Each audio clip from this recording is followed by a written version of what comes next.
Alors, donc, il s'agit d'une exposition, en effet, avec le titre en italien Predizione Perdizione. J'ai voulu faire en fait un jeu de mots en italien, un petit peu en hommage à Venise. En fait, c'est la ville qui m'accueille actuellement, et aussi parce que la galerie Alberta Pani est une galerie aussi vénitienne. Et donc, en fait, je pense qu'au début, ce que je voulais faire, c'était comme un portrait de l'hybris au lubris, donc la démesure dans le comportement humain. C'était le projet initial. Et donc j'ai commencé par réaliser dessin après dessin. Je n'ai pas voulu faire un plan général, donc il n'y a pas eu une volonté de réaliser, finalement de faire une série qui serait extrêmement homogène. Donc il y a eu quelques lignes conductrices, à savoir ce rapport au minéral, c'est-à-dire que tout ce qui est minéral, tous ces paysages un peu lunaires, à la fois aussi de ruines aussi, avec toutes ces pierres qui se sont écroulées, font un écho, sont en quelque sorte le miroir de la technique que j'emploie, à savoir la pierre noire, qui au départ est un schiste argileux, donc c'est quelque chose qui est extrait de la terre, et donc comme avec son statut minéral aussi, finit par être en rapport avec l'usage, enfin en tout cas avec ce choix de la thématique minérale. Et donc je crois qu'il y a eu une dimension petit à petit qui s'est imposée de tragique. Il y a quelque chose de fatalement tragique dans cette série, je crois. Ensuite, peut-être que cette série a été l'occasion pour revisiter quelques noms de la peinture ou de l'art qui m'ont beaucoup touché dans tout mon parcours, qui m'ont toujours servi de modèle, à savoir Goya, et aussi il y a une référence à Caspar David Friedrich. Et donc pour moi ça a été l'occasion dans certains dessins de venir aborder ces sujets, en tout cas le sujet du regardeur, cet être humain qui se balade dans la nature et qui contemple un paysage. Alors dans le cadre de la peinture de Friedrich, Caspar David Friedrich, son objectif était d'aborder l'idée du romantisme avec un rapport à la nature. Dans mon cas, ça reste quand même assez romantique parce que la ruine étant une des figures du romantisme, même le romantisme le premier, le romantisme allemand. Néanmoins, mon promeneur n'a rien de serein, peut-être même s'il n'est pas mis en danger, il est quand même celui qui contemple la destruction.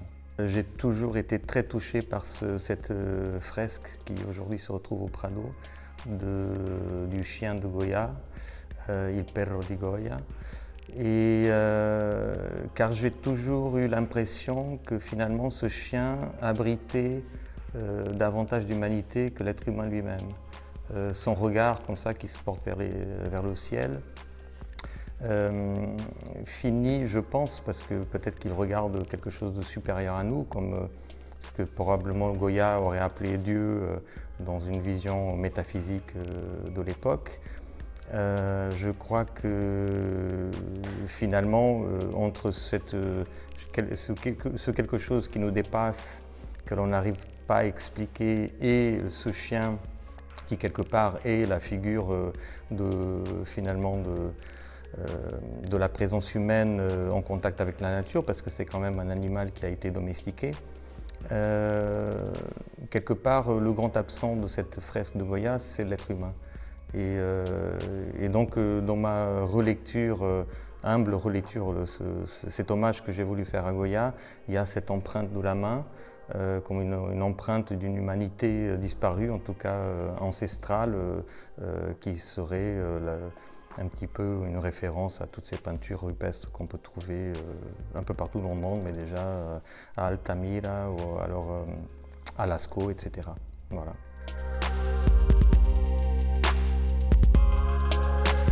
Mon rapport au dessin est quelque chose d'un peu difficile à expliquer parce que, en effet, je travaille souvent avec des jeux de langage, c'est-à-dire que les titres que j'utilise, en effet, ce sont des mots, ils sont en rapport, en relation et en dialogue avec les dessins.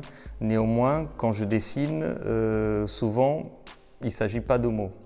Il s'agit d'images, il s'agit d'un questionnement qui passe par finalement d'autres moyens. Je dirais que ce n'est pas forcément une relation très sereine que j'ai avec mes dessins, car je me pose pas mal de questions, j'ai des inquiétudes, et le fait de dessiner est ma façon d'essayer d'apporter une réponse ou une compréhension, un entendement à ces questionnements que je peux me poser. Et donc ce dialogue avec le dessin, et quand je parle de dialogue, c'est-à-dire la fabrication du dessin, est un véritable combat d'une certaine façon.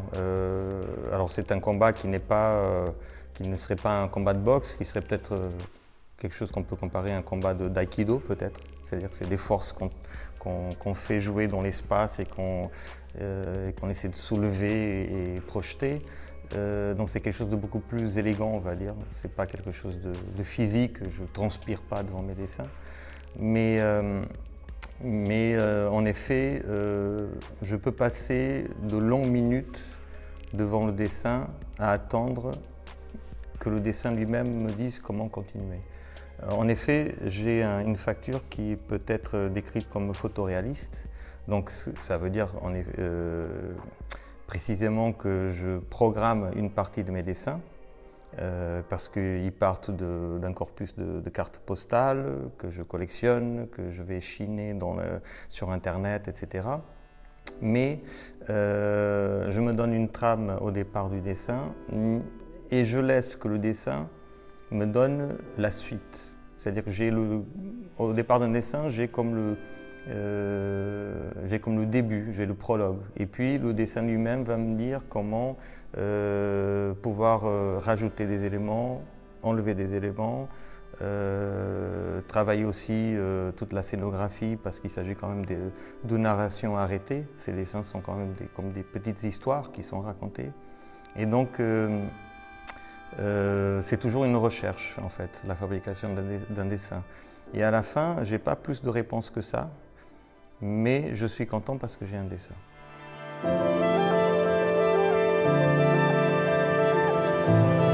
L'atelier dans lequel je suis, à la Cité Montmartre aux Artistes, dans le 18e arrondissement, à Paris, est un lieu un peu particulier parce qu'on pourrait imaginer, si on est un peu spirituel, si on croit aux âmes et aux esprits, qu'il est habité par Louise Bourgeois.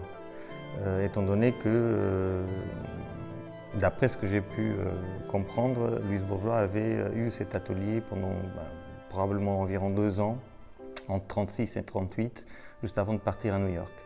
Et donc c'est vrai que c'est assez amusant d'imaginer que quelque part, ce que je regarde par la fenêtre est exactement la même vue que Louise Bourgeois pouvait avoir dans les premières années parisiennes où elle avait peut-être l'ambition de devenir sculptrice un jour. Elle suivait des cours à Paris. Je caresse l'idée de faire un jour un hommage à Louise Bourgeois. Alors je n'ai pas eu le courage de commencer. Peut-être parce que c'est très ambitieux, mais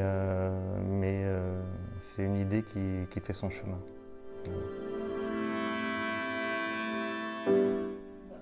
Alberto, com'è nata? Alors, à ce moment-là, je crois qu'on est en 2010 à peu près, et je venais d'avoir des dessins publiés dans une revue de dessin qui s'appelle Reven, une revue parisienne, une revue de dessin contemporain. Et j'avais demandé à Joanna Carrier, qui était et qui est toujours une des directrices de la revue, elle qui connaissait bien le milieu parisien, de me donner quelques adresses de galeries que je pourrais contacter éventuellement, dans le but de faire connaître mon travail. Et donc j'ai contacté Alberta Pane. Et donc on a eu un très bon contact. Et je crois que c'est à partir de ce moment-là que de groupe, voilà. Donc c'est la version que tu as? Oui, en fait, moi je l'ai retenu que la dernière partie. Donc tu venais de la part de Manuel Régent. Voilà, c'est ça. Mais en fait, c'était dans un ensemble de rencontres que j'avais fait dans cette semaine-là. Donc, j'avais fait le plein des galeries. Il y a autre chose, si je peux me permettre, qu'on a encore la boîte. Parce que toi, tu es arrivé avec ta boîte. Une boîte à chapeau, une vieille boîte à chapeau avec tous les dessins. Ouais, ouais. Ah oui, et alors en fait, quand on a ouvert la boîte, on a encore à la galerie cette boîte. Je me dis, mon Dieu, mais celui-là, il est quand même génial, il fait des dessins énormes. Voilà, ouais, c'était des trompe-l'œil, c'était toute la série des premiers trompe-l'œil. Ouais. Cette boîte, je me suis punaise,